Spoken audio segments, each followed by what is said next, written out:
Bugatog ng buhay. Kabanata 6 hanggang 8. Kabanata 6. Umiling-iling si Alex at nanloko, Chloe, hindi ka kwalipikado na dilaan ang aking mga daliri sa paa. Dapat kang umuwi at ang mga daliri ng paa na ito. Kung mapasaya mo siya, baka mabili ka ng $2,000 na halaga ng basura. Ikaw. Ang galit ni Chloe ay napakatindi, siya ay tulad ng isang oras ng bomba ng oras na malapit ng umalis. Sa wakas ay hinabol ng Fatty si Chloe nang malapit na siyang manakit sa kama, gumawa si Alex ng isang tanga sa kanya. Sinabi ng Fatty, ikaw penniless bastard, tingnan ang iyong sarili, sa palagay mo makakaya mo ba ang kwintas na ito na may $30 milyong na tag ng presyo? Ano? Sa palagay mo ba ay $3,000 lamang ito? Paano kung makakaya kong bilhin ito? Maaari kang makakuha ng isa. Bibili ka rin ba ng isa? Tinanong si Alex. Nag-iisip si Alex na bumili ng alahas. Malaki ang utang na loob niya kay Lady Dorothy Essex sa nakaraang 10 buwan. Ang pagbili ng kwintas na nagkakahalaga ng $30 milyong ay maaaring mapasaya sa kanya at makakuha ng kanyang tiwala sa kanyang kakayahang protektahan siya. Galit na sinabi ng Fatty, saan nagmula ang tulala na ito, isang bangkos ng walang kaparirakon, Chloe, paano mo nalaman ang ganitong uri ng tao? Ito ay nag-demote sa akin sa tuwing nakikipag-usap sa kanya.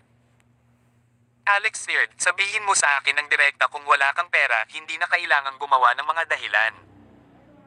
Hindi ko gagawin ang mga bagay na mahirap para sa iyo. Pagkatapos ng lahat, may isang pag-ibig sa isang nahulog na lungsod, tanging ang aking asawa ay karapat-dapat dito, ang iyong kasintahan ay hindi karapat-dapat sa kwintas. Mas mabuti kung mabibili mo lang ang isa sa tabi nito na kung saan ay $3 milyong. Paano ito? Nais na pumusda. Wow, sino sa palagay mo ang babantaan mo sa akin? Dalhin mo na. Ngunit paano kung hindi mo ito kayang bayaran? Sumigaw ang Fatty. Wala pang pagkakataon si Alex na magsalita pa. Sinabi ni Chloe, kung hindi mo ito kayang bayaran, lumuhod at talakayin ako bilang iyong ina ng 3 beses. Tinitigan siya ni Alex ng malamig, got-it. Sa palarang tinanong nila ang pinakamalapit na katulong sa shop. At nalaman nila na kailangan nilang pumunta sa ikatlong palapag kung nais nilang bilhin ang pag-ibig sa isang nahulog na lungsod, kwintas. Ang tatlo sa kanila ay dumating sa ikatlong palapag sa isang sulyap ng isang mata, natagpuan ang counter at nakita ang taong namamahala sa kwintas na ito ay isang kakilala. Siya ang matalik na kaibigan ni Lady Dorothy na si Cassandra. Ano? Nais mong bilhin ang pag-ibig sa isang nahulog na lungsod, kwintas? Wala ka bang iniisip? Matapos marinig ni Cassandra ang tungkol dito, tumingin siya kay Alex at nakaramdam ng galit. Alex, hindi ko maintindihan, ano ang karapatan mong hawakan kay Dorothy, maging isang tao, hiwalayan ka agad si Lady Dorothy, huwag na siyang pasanin pa. Hindi mo ba alam, dumating sa akin si Dorothy at ipinagbili ang kanyang singsing sa kasal ng $250 milyong para sa mga gastos sa medikal ng iyong ina. Ngayon sinasabi mo sa akin na nais mong bumili ng $30 milyong pag-ibig sa isang nahulog na lungsod, kwintas, sa palagay mo ba isang tanga akong maniwala sa iyo? Panipi. Alam ni Alex na may masamang mangyayari kung nakilala niya ito habang pinaglaruan siya sa lahat ng oras. Si Chloe at ang Fatty na nakatayo sa tabi ng kanyang pagsabog sa pagtawa. Sinabi ni Chloe, Alex, narinig mo ba na ipinagbili ng iyong asawa ang singsing sa kasal at narito ka pa rin na nagpapanggap na mayaman? Aminin lamang na hindi mo ito kayang bayaran. Lumuhod, dilaan ang mga talampakan ng aking mga paa at talakayin ako bilang iyong ina ng 3 beses. Nang matapos na siyang magsalita, tinanggal niya ang kanyang sapatos at iniunat ang kanyang mga paa. Hindi man lang siya sinulyapan ni Alex at sinabi kay Cassandra, paano kung makakaya kong bilhin ito? Galit na sumagot si Cassandra, kung kaya mong bilhin ito, lumuhod ako sa harap mo at tutugunan ka bilang aking ama. Kumalas. Kinuha ni Alex ang kanyang credit card. Pag-swipe ng card. Kinuha ni Cassandra ang bank card, inihagis ito kay Alex at sinabi ng sama ng loob, masisira mo na ba ito? Tumigil sa pakialam sa aking trabaho dito. Alex, kilala kita ng sapat. Huwag ka ring mag-abala na isipin ang tungkol sa 30 milyong dolyar na kwintas, hindi mo rin kayang bayaran ang isang 3,000 dolyar na kwintas. Kung hindi ka aalis ngayon, hihilingin ko sa security guard na habulin ka rito. Nasimangot si Alex, narito ako upang bumili ng mga bagay, bakit mo ako hinabol? Cassandra, sinusubukan mo bang mapaputok ang iyong sarili? Sisiwit. Kumaway si Cassandra at ang dalawang security guard na napansin na ang nangyari kanina ay sumugod. Sinabi ng isang security guard, Cassandra, ano ang bagay? Sinabi ni Cassandra, narito ang taong ito upang magdulot ng problema, mangyaring habulin siya. Malamig na sinabi ni Alex, Cassandra, huwag kang mahihiya, narito ako upang bumili ng mga bagay, hindi upang magdulot ng kaguluhan. Kung nalalaman ng iyong boss ang tungkol sa iyong saloobin sa serbisyo, sa palagay mo maaari kang magpatuloy sa pagtatrabaho dito. Hindi ka ba natatakot sa akin na magsampa ng reklamo tungkol sa iyo sa iyong boss? Panipi. Sisiwit. Sinulyapan siya ni Cassandra, well kung nais mong bilhin ang pag-ibig sa isang nahulog na lungsod kwintas, kakailanganin mo ang VIP membership card ng LG. Balfour o ang Star membership card ng libo-libong miles conglomerate. Kung mayroon kang isa sa mga iyon, maaari kong ibenta ito sa iyo. 1,000 miles conglomerate. Ilang sandali pa ay nagyelo si Alex. Sinabi ng isa sa mga security guard, oo, ang LG. Balfour ay isang subsidiary ng libo-libong miles conglomerate. Isipin ng mga kahihinatnan kung susubukan mong magdulot ng problema dito. Nasimangot si Alex, wala siyang anumang mga membership card. Tinukso ni Chloe, nabigla ka ba? Tanggapin ang iyong pagkatalo. Paano ang tungkol sa iyong pagluhod at pagdila ang mga talampakan ng aking mga paa? Ang lugar na ito ay kabilang sa libo-libong miles conglomerate. Kung sinusubukan mong lokohin ang isang pusta, sinusubukan mong saktan si Lord Lex Gates. Pakikitungo dito. Sinabi ni Alex, bigyan mo ako ng ilang minuto.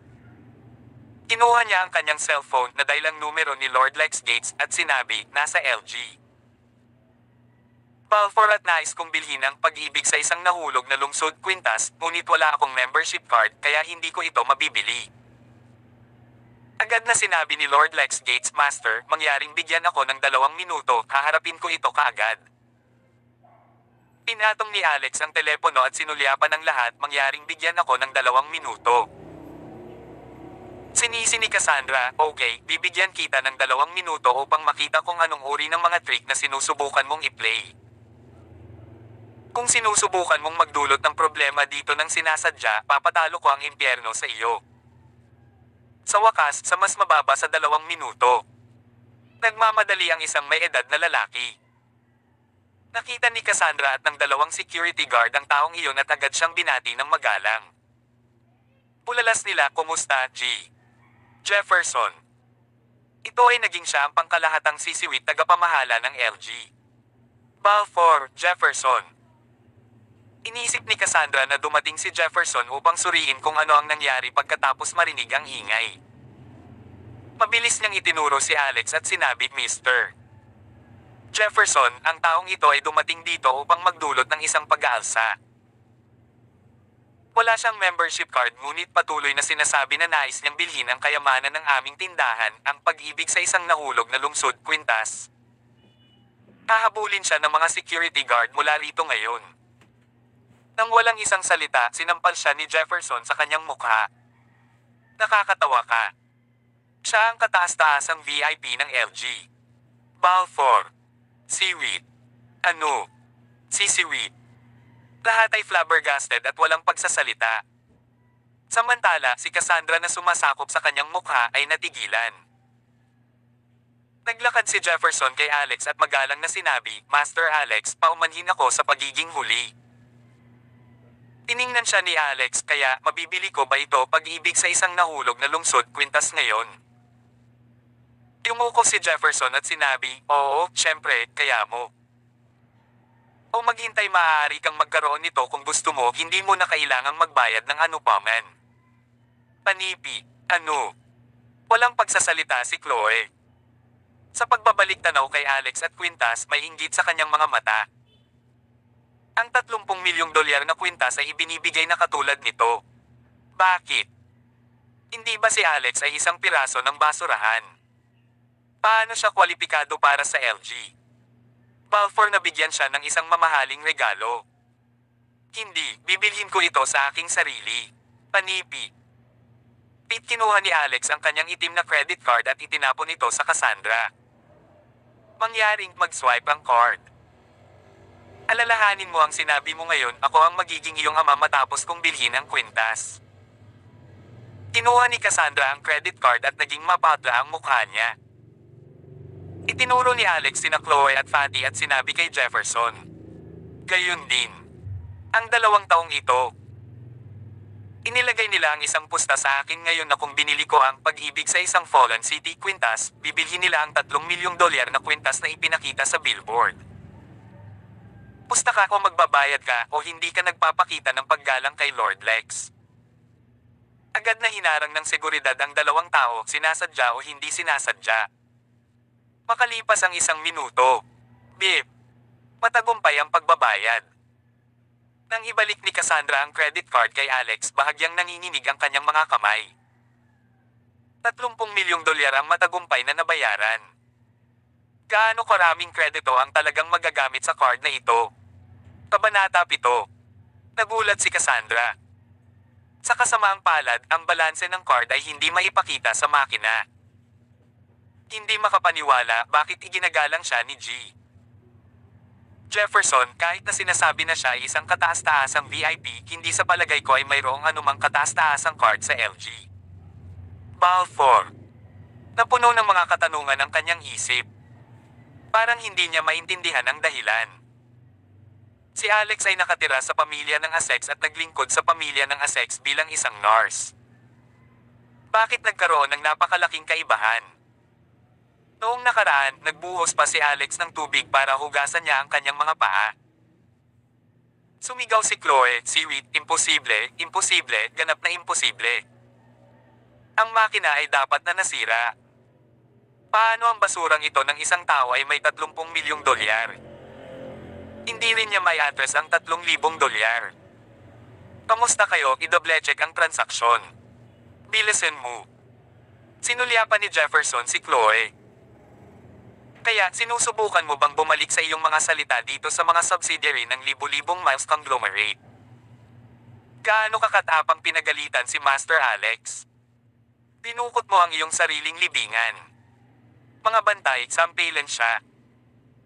Libu-libong miles conglomerate ang may pinakamaraming impluensya sa underworld sa California. Siyempre, ang kanilang mga security guard ay kailangang maging pambihirang. Matapos matanggap ang mga order, si Chloe ay nakapin sa countertop at sinampal ng 12 beses sa isang hilera. Namamaga ang mukha niya at parang ulo ng baboy. Ang Fatty na nakatayo sa tabi niya ay hindi maglakas loob na gumawa ng tunog. Fatty, huwag kalimutan ang tungkol sa alahas na may 3 milyong dolyar na tag ng presyo. Paalalahanan siya ni Alex. Malapit nang umiyak ang Fatty. Sa kanya, 3 milyong dolyar ay hindi isang maliit na halaga. Gayunpaman na hinarap ng libong miles conglomerate, wala siyang guts na sabihin hindi. Sumagot siya kaagad, okay, bibilhin ko ito kaagad. Nang marinig ito ni Chloe, ang kanyang mga mata ay lumiwanag sa tuwa.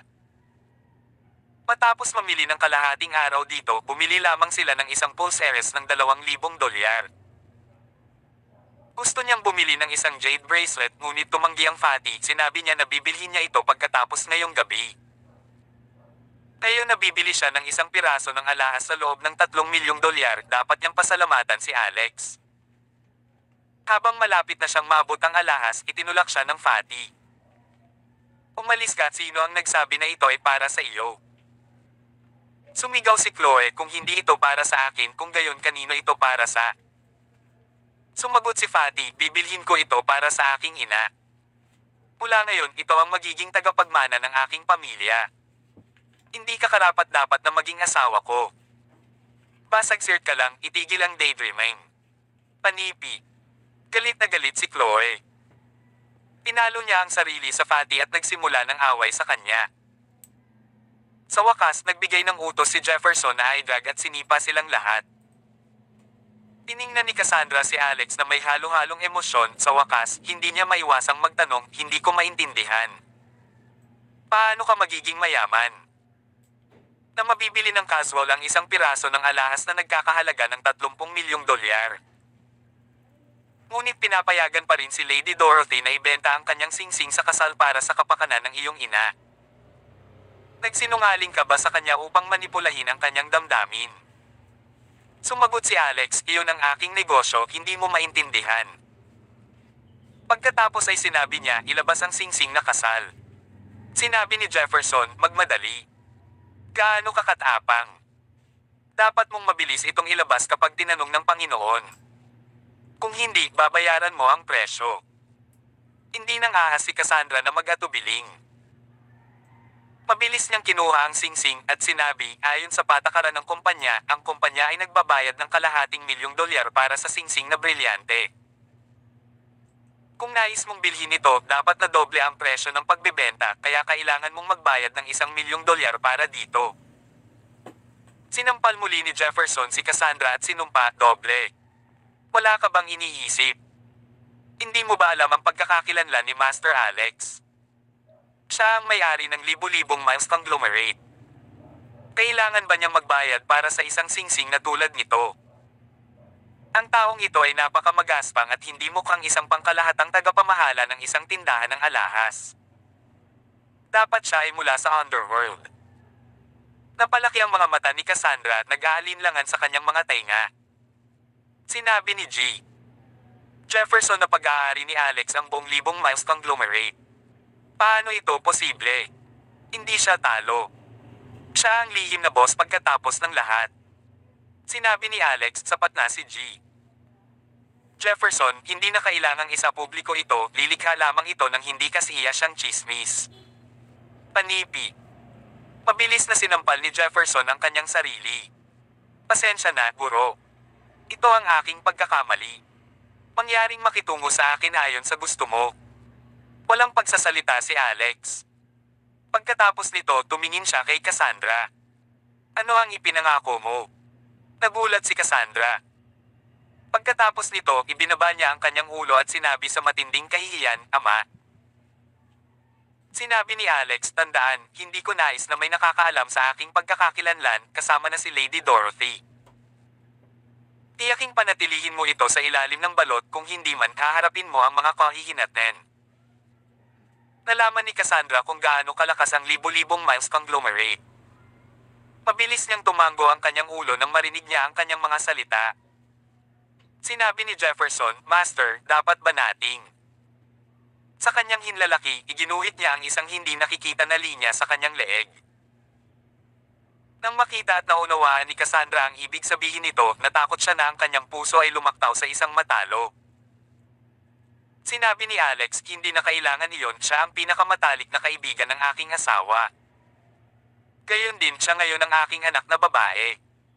Bigyan mo siya ng isang pagkakataon. Hayaan siyang magtrabaho dito at mangyaring mag-ingat sa kanya. Sige, kung gayon. Itaguyod natin siya sa manager sa ikatlong palapag, ano sa palagay mo? Tanong ni Jefferson. Gawin ang gusto mo, sagot ni Alex. Nagdala si Alex ng alahas na nagkakahalaga ng milyon-milyong dolyar sa kanyang mga kamay. Sa ilalim ng escort ni Cassandra at Jefferson, lumakad siya palabas ng LG. Balfour. Naiinis si Cassandra. Ito ay isang pagpapala sa disguise na siya ay na-promote sa manager. Ang paraan ng pagtingin niya kay Alex ay nagbago. Sa sandaling iyon, isang Rolls-Royce Phantom ang lumitaw sa harap nila. Ang taong nasa sasakyan ay si Lord Lex Gunther. Nakita ni Cassandra si Lord Lex na sumakay kay Alex sa kotse ng magalang bago ito umalis. Sinabi ni Alex kay Lord Lex Gunther, Lord Lex, may pabor akong magtanong. Panipi. Agad na sumagot si Lord Lex Gunther, Young Master, ang iyong nais ay aking utos. Palagi akong nasa iyong serbisyo. Alam mo bang kilala ang taong ito sa pangalang Sir Gaston sa libu-libong miles conglomerate? Kamakailan lamang ay pumirma siya ng isang kontrata sa kumpanya ng aking asawa, ang Essex Constructions.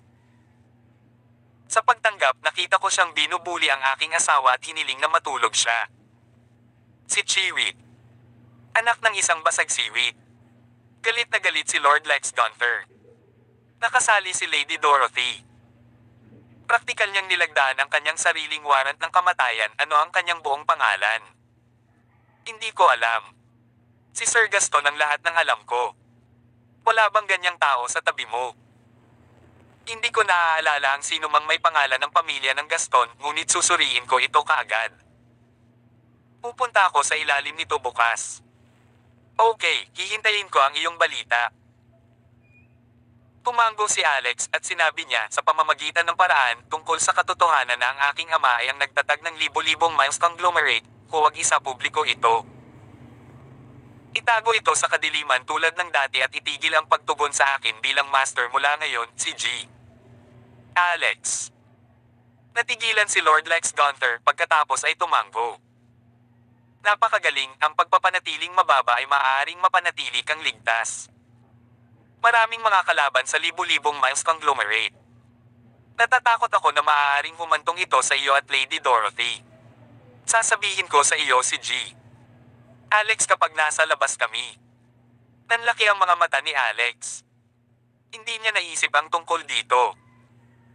Pag-isipan ito, dapat niyang subukang mapanatili ang isang mababang profile. Ang pangalan ni Lord Lex Gunther ay kilalang-kilalang pinuno ng gang sa California.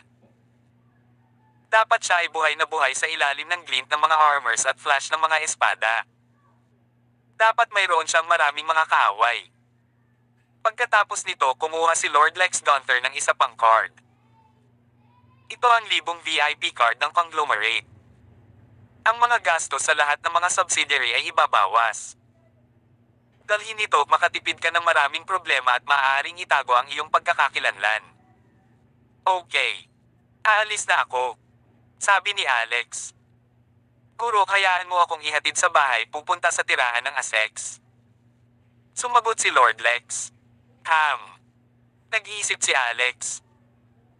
Tiyak na hindi siya makakapasok sa tirahan ng Essex ngayon dahil maaaring mawala ang kanyang biyanan. Ipadala ako sa isang hotel, gagawin ng anumang hotel. Ang gininto ang edad ng kabataan hotel ito. Bulalas ni Lord Lex. Kailangan ba? Tanong ni Alex. Iyon ang pinakamahal at marangyang hotel sa California. Ngumiti si Lord Lex Gunther at sinabi, Master, iyon din ang iyong pag-aari. Kabanata 8. Habang nahiga siya sa kama ng pinakamaluho na suite ng Pangulo sa Their Golden Age of Youth Hotel, hindi makatulog si Alex. Ang nangyari ngayon ay labis na labis. Hindi niya inaasahan na pinanatili ng kanyang ama ang isang malaking lihim, libong miles conglomerate, pinakamalakas sa ilalim ng California. Ibig sabihin ba nito na ang kanyang ama ay ang pinakamalakas na underground boss din? Totoo bang ang kanyang pagkamatay ay dahil sa aksidente sa trapiko?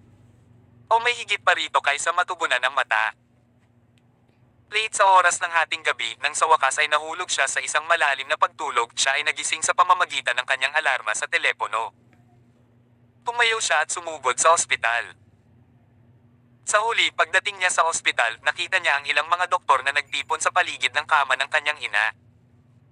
Kabilang sa mga ito, Doktor si Cheryl Coney, isang magandang doktor na may partikular na mainit na katawan, ay nandoon din. Nabigla siya. Akala niya may masamang nangyari sa kanyang ina. Mabilis siyang nagtanong, Doktor Cheryl, ano ang mali sa aking ina? Naging mas masahol pa ba ang kanyang kalagayan? Doktor si Cheryl sa isang puting Amerikana at isang maskara ay lumingon at sinabi, huwag mag-alala, ang kanyang kalagayan ay hindi lumala, ngunit nagpakita ng mga palatandaan ng pagpapabuti. Si Alex ay nagyelo at sinabi sa sorpresa, talaga, Doktor. Tumango si Cheryl. Oo, bago ito naisip namin na masama ang kalagayan ng iyong ina at kailangan niya agad ng operasyon. Hindi inaasahan, mabilis itong nagpapatatag at ang lahat ng mga tagapagpahiwatig ay bumalik sa normal. Ang iyong ina ay may napakalakas na kalooban upang mabuhay. Magaling ito. Kaya hindi na kailangan ng operasyon.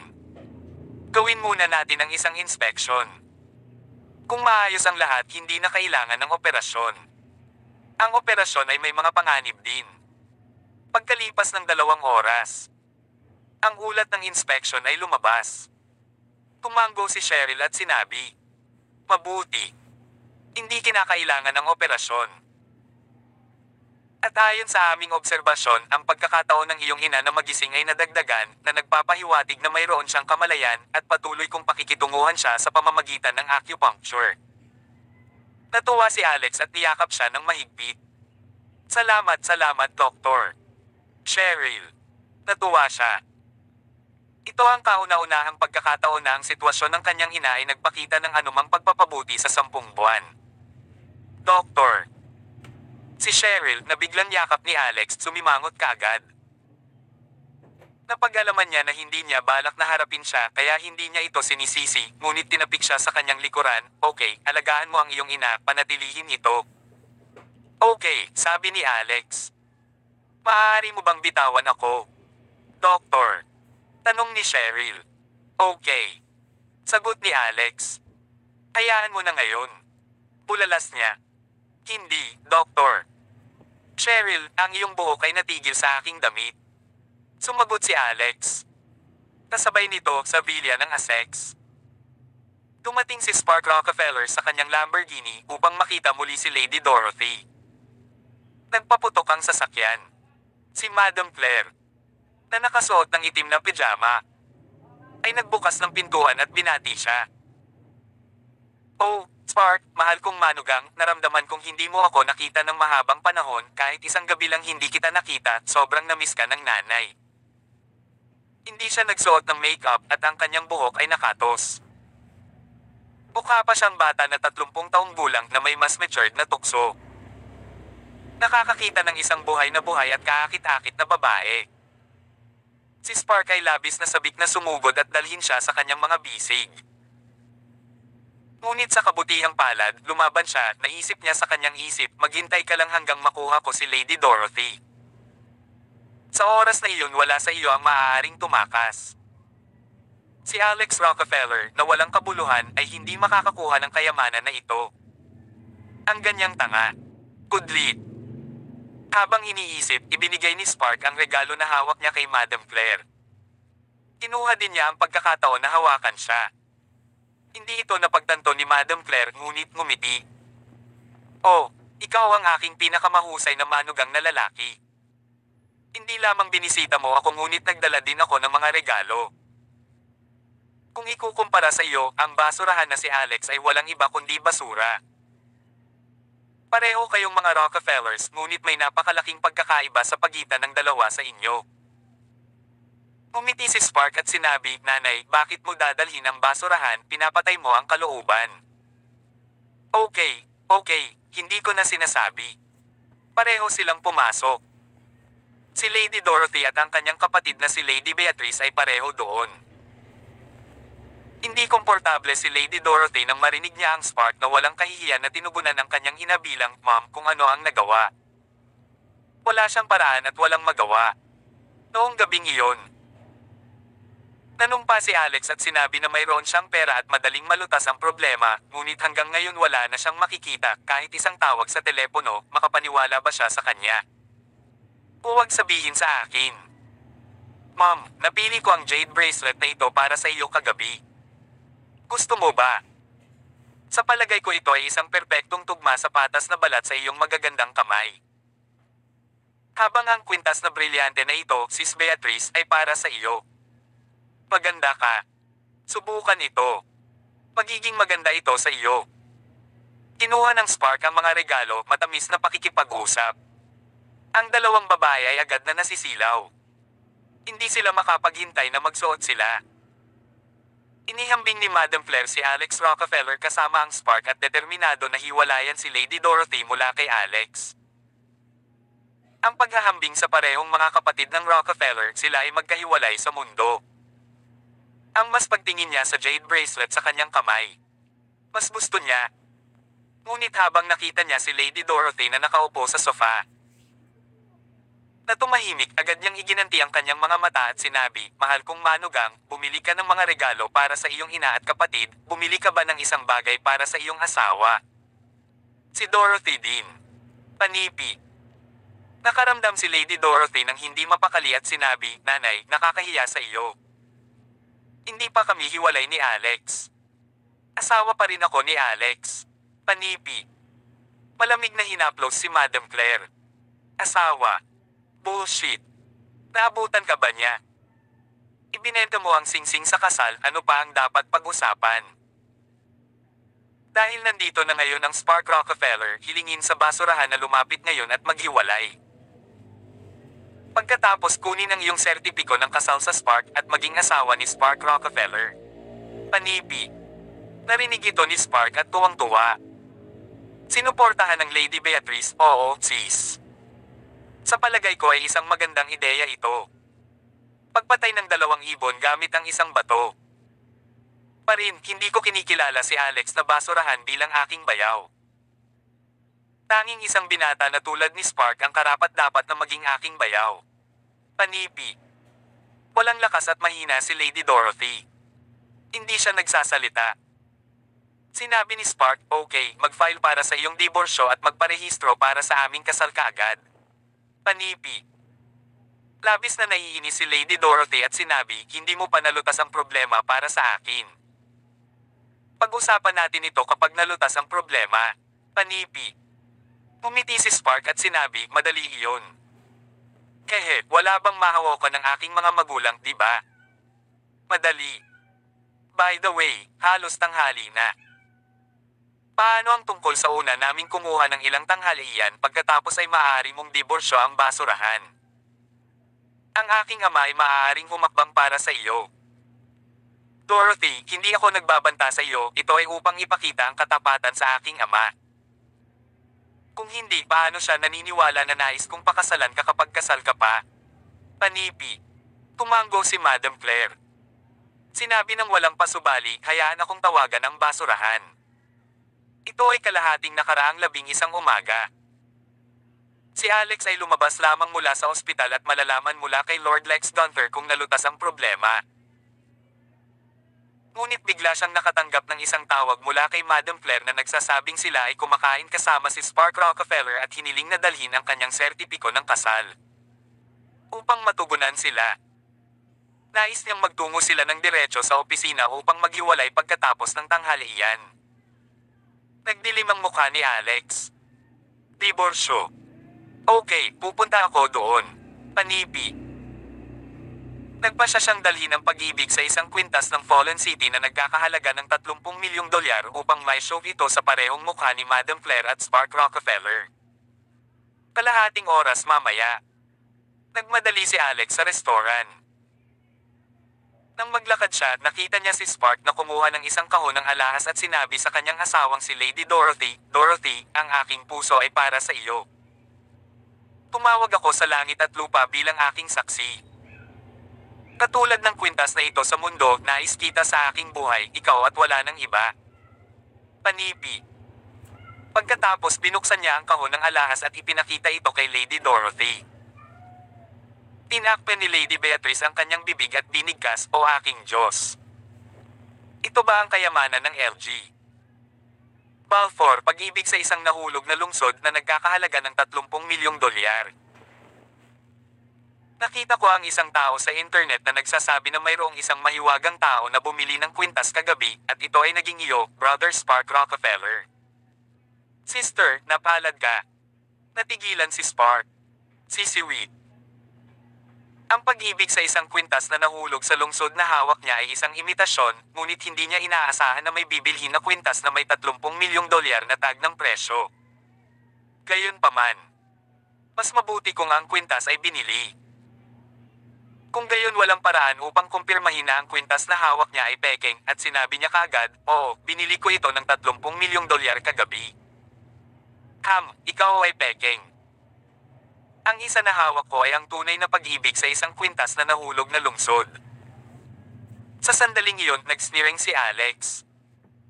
Pumasok siya at itinapon ang kahon ng alahas sa kanyang kamay sa mesa. Hanggang sa muling kabanata.